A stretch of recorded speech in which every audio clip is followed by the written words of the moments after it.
Que vos instants soient bénis, chers spectateurs. Yemeno emme Emil. Aujourd'hui, je viens ouvrir avec vous une nouvelle porte. J'espère que vous avez apprécié cette courte introduction.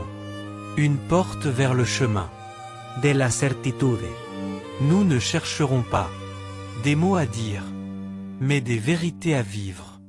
Participe à cette rencontre. À ma droite, la docteure Claire. Et à ma gauche, le professeur Julien. Alors commençons ensemble ce voyage. Un voyage de questions, de réponses et de conscience. À vous la parole, docteur Claire.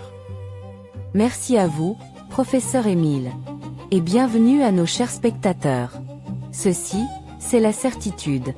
Et restreindre la certitude au Coran.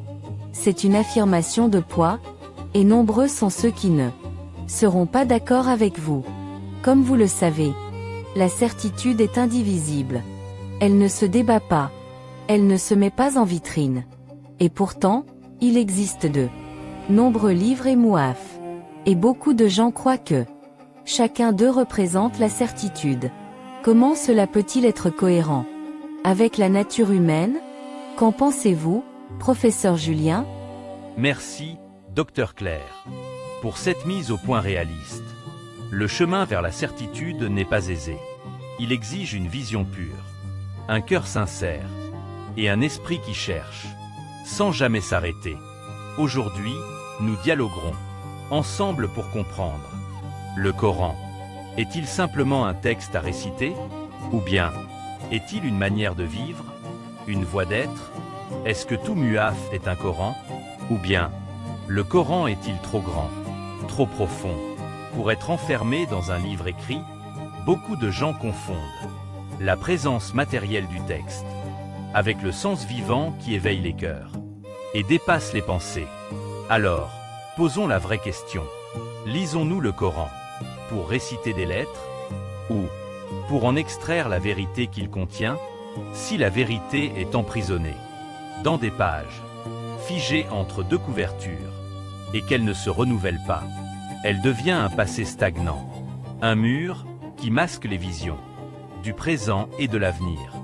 La vérité, mes amis, c'est ce qui devance le temps. Et vous, professeur Émile, qu'en pensez-vous?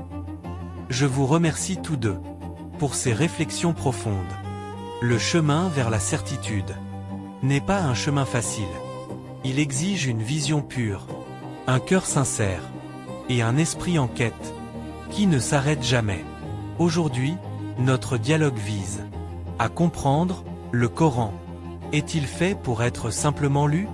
Ou est-il une voie d'existence? Un mode de vie? Une orientation de l'être? La certitude telle que je la conçois n'est pas un dossier qu'on examine, ni un état qu'on proclame. C'est un chemin, un parcours que l'on suit. Si les livres sacrés offrent un texte, le Coran est la vérité vivante, qui dépasse le papier et l'encre. Ses significations vont au-delà de la récitation. Elles construisent la conscience et fortifient l'esprit. Combien de lecteurs sont aveugles? Et combien de silencieux voient, entendent et comprennent? La certitude ne se voit pas avec les yeux. Elle ne s'obtient pas par des Connaissance stocks. sans conscience. Ni engagement. Elle vient de l'effort sincère, de la remise en question des évidences, et d'une marche vers la lumière que contient le Coran. Alors notre question, aujourd'hui, ce n'est pas « Qu'est-ce que le Coran ?» ni même « Le lisons-nous correctement ?» mais plutôt « Vivons-nous avec lui? Obéissons-nous à ses vérités ?» Oui, professeur Émile. Vous soulevez une question. Cynthia. Vivons-nous avec le Coran? Mais avant cela, savons-nous ce qu'est réellement le Coran? Beaucoup pensent que le Coran, c'est ce qu'on lit dans les muaf, de l'encre et du papier, ou ce qu'on récite dans les assemblées, avec voix et mélodie, ou même ce qui est inscrit sur les murs, et décore les mosquées, par des broderies, des ornements, et une beauté vide de sens. Mais la vérité, telle que je la vois, est que le Coran n'habite pas la matière. Il n'est pas limité par les mots. Le Coran est caché, préservé. Et sais-tu ce que signifie caché? Seuls les purifiés y accèdent. Et sais-tu ce que sont les purifiés? C'est un nom au passif. Ceux qui ont été purifiés. Combien sont-ils, vraiment? Pas ceux qui se purifient. Ceux-là sont des actifs. Ils se salissent, puis se nettoient, s'ils veulent. Le Coran est un appel à l'éveil intérieur. Et une révolution lucide de l'esprit. Celui qui lit sans percevoir. Ignore. Et celui qui voit sans discerner. Asagar. La vraie question. Aujourd'hui et chaque jour. Le Coran habite-t-il en nous? Merci, Dr Claire, pour ce cri d'alerte si profond. Et merci à toi, professeur Émile, pour avoir posé les fondations de la question. Et moi, je dis ceci. Qui a dit que le Coran se lit avec les yeux? Qui a dit qu'on le saisit avec les mains? Nous embrassons le muaf. Mais nous ne vivons pas ses significations. Nous le posons sur les étagères, tout en l'arrachant de nos cœurs.